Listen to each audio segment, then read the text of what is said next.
Okay. This would be the beginning of week number 5 of the putting back together period of the condo renovations here at 4 North Loop, Rhinebeck, New York, the woods at Rhinebeck. Here you can see the laundry alcove, and we did get the bifold doors back on, and that area has been trimmed. The trim work is done, and the paint and primer is done on that also. So that area is pretty much complete except for some final paint. Here, I want to show you, Jeff was able to get the trim work done on all of the windows downstairs. And what he did is really nice, and I'll try and show this off a little bit. But what he did was we took out the quarter round molding that was up flush against the window, the vinyl window, and put in a square-edged trim board to trim that out to the sheetrock.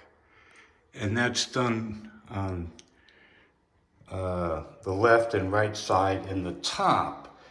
And then at the bottom, he put in a nice sill board, which gives you like a windowsill look.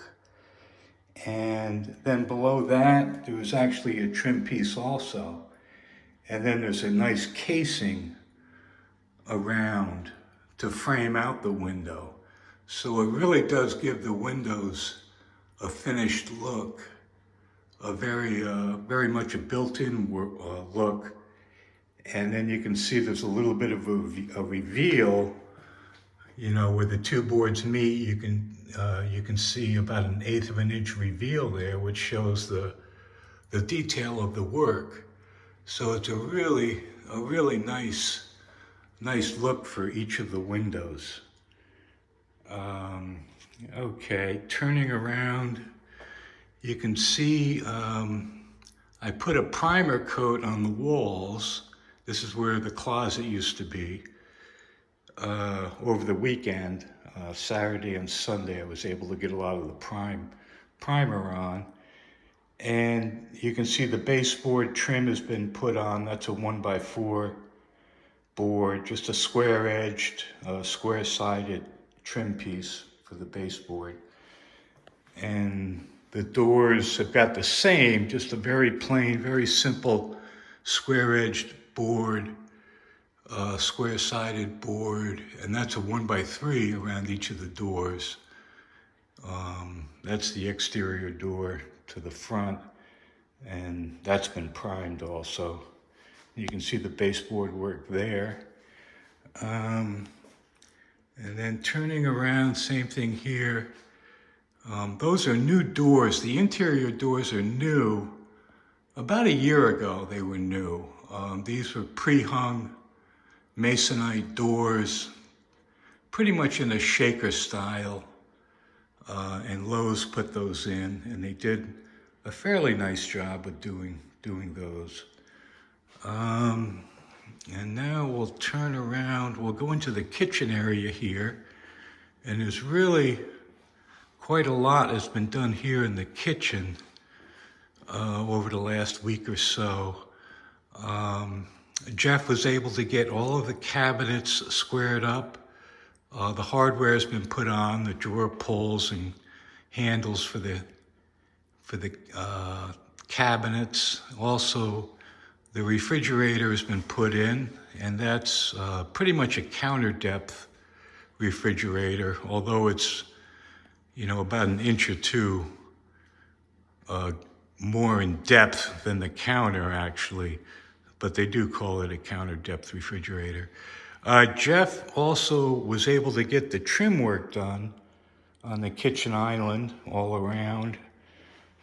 That turned into a bit of a chore just because of the way that the cement slab that the unit was built on slopes. It slopes quite a bit from north to south. It has quite a bit of a pitch.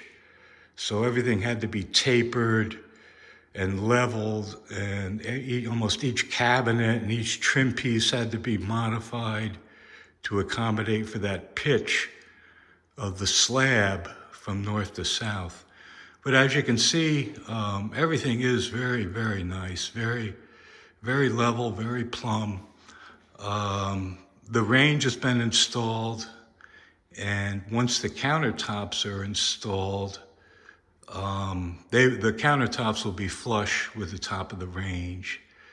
There's a couple of sliding drawer inserts that still have to be put in. And then as you can see, the rough electric is done. That was done a while ago. There's two under cabinet lights that'll be put in, and then also a couple of pendant lights hanging down from the ceiling that'll be put in above the island.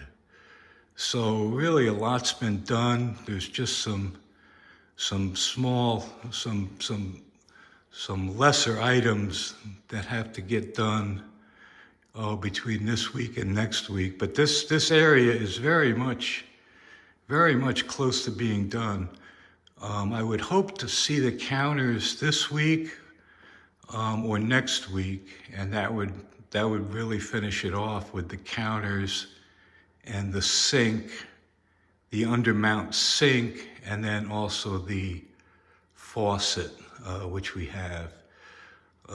Swinging around, again, you can see all of that baseboard has been done. The casing around the sliding door, and this might give you a little better look at the trim work on the windows. Now here is where the electric fireplace insert will go. And earlier in the year, I had taken out a lot of the fireplace, and just yesterday, Jeff was able to bend back and remove some more of the sheet metal to allow room for the fireplace insert to go in. And that will be mounted flush to the wall, flush to the sheetrock. So it'll be very much a built-in look. There'll be a small flange which overlaps the sheetrock, but it'll be very much a built-in look. And that'll be about 15 or 16 inches above the flooring, and it'll hang down from where that horizontal metal piece is that runs just below the big header board. So that'll be the top of the insert, and then the bottom of the insert will be about 15 inches above the floor. So it'll be a good viewing height. And just coming around, you'll see there's the insert there. That measures 42 inches wide by about 19 inches in height, rectangular. And again, it'll go right into this area, right into this spot here. And then above that, possibly like a floating mantle or a floating shelf above the above the fireplace, or above the electric fireplace insert, and below the pendant lights there. So swinging back around, as you can see, a lot's been done. There's still some things to do downstairs before we move upstairs. But this gives you a good look at really being close to being finished with the downstairs. And that'll be about it for now.